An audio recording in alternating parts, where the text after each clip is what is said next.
اعوذ باللہ من الشیطان الرجیم بسم اللہ الرحمن الرحیم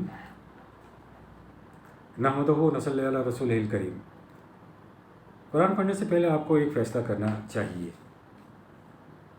آیا یہ قرآن مجید کی تعلیم کیا ایک فرد کے لیے ہے یا بنی آدم کے لیے ہے، بنی نوع انسان کے لیے ہے؟ آپ سب سے پہلے جب بسم اللہ الرحمن الرحیم کہتے ہیں، اس میں ایک اسم ہے اللہ، جسے کہتے ہیں۔ دو صفات بیان کی گئی ہیں، رحمان اور رحیم، اسماء اور صفات پر اگر غور کیا جائے کسی زاویے سے بھی، مجھے محسوس یہ نہیں ہوتا کہ یہ کسی فرد کو کہی گئی ہیں، یعنی یہ فرد کے لیے کہی گئی ہیں، ایسا مجھے تو محسوس نہیں ہوتا۔ اس اسم کا تعلق بھی مجھے بنی نوع انسان والا محسوس ہوتا ہے، اور صفات کا ظہور بھی بنی نوع انسان کے لیے ہی ہے۔ فرد کے انہی معاملات کو قرآن مجید میں خطاب کے قابل سمجھا گیا ہے، جو بنیادی طور پر ہوتے تو فرد کے معاملات ہی ہیں، لیکن اس کا اثر نوع انسان کی پوری اجتماعیت پر پڑتا ہے۔ یہاں تک کہ اگر آپ حیض کے حکم کو دیکھیں تو آپ کو محسوس یہ ہوگا کہ یہ صرف ایک عورت کے لیے ایسا حکم ہے، لیکن اگر آپ اس کے اثرات کے متعلق غور اور فکر کریں تو آپ کو اندازہ ہوگا کہ اس کے اثرات پوری نوع انسانی پر جا کر پڑتے ہیں۔ آپ کی عدالتوں کے بہت سارے قوانین صرف حیض کی بنیاد پر بنتے ہیں۔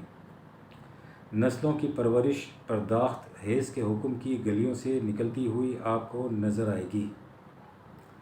انسانی زندگی کے مسائل تو بے شمار ہوتے ہیں، لیکن انفرادی مسائل وہی قرآن کی تختی پر نقش ہیں جن کے اثرات پوری نوع انسانی پر پڑتے ہیں۔ آپ دن رات میں بے شمار انسانی مسائل سے گزرتے ہیں، اس کے لیے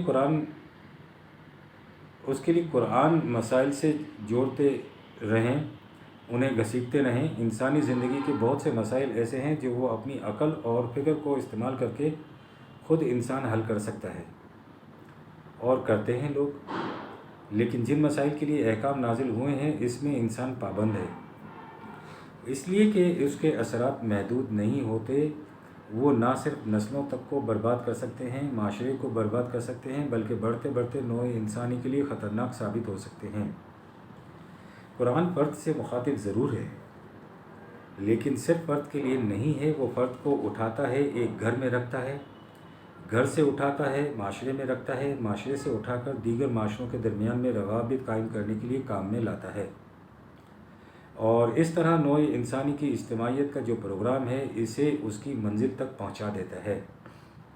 وہ فرد سے اس کا تقاضا نہیں کرتا کہ وہ سکھوں، عیسائیوں، یہودیوں کی طرح کوئی خاص وضع قطع اختیار کر کے اپنی انفرادیت کو قائم رکھے۔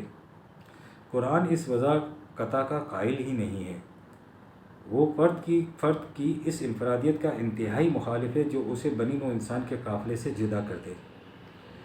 آپ دیکھیں حضرت محمد صلی اللہ علیہ وسلم نے جو قافلہ بنایا، تیار کیا، ان کی سیرت جس طرح سے بھی اور جیسی بھی ہم تک پہنچی ہے، اسے نظر انداز کر کے بھی اگر دیکھیں، ڈھونڈنے سے سچائی ملی جائے گی۔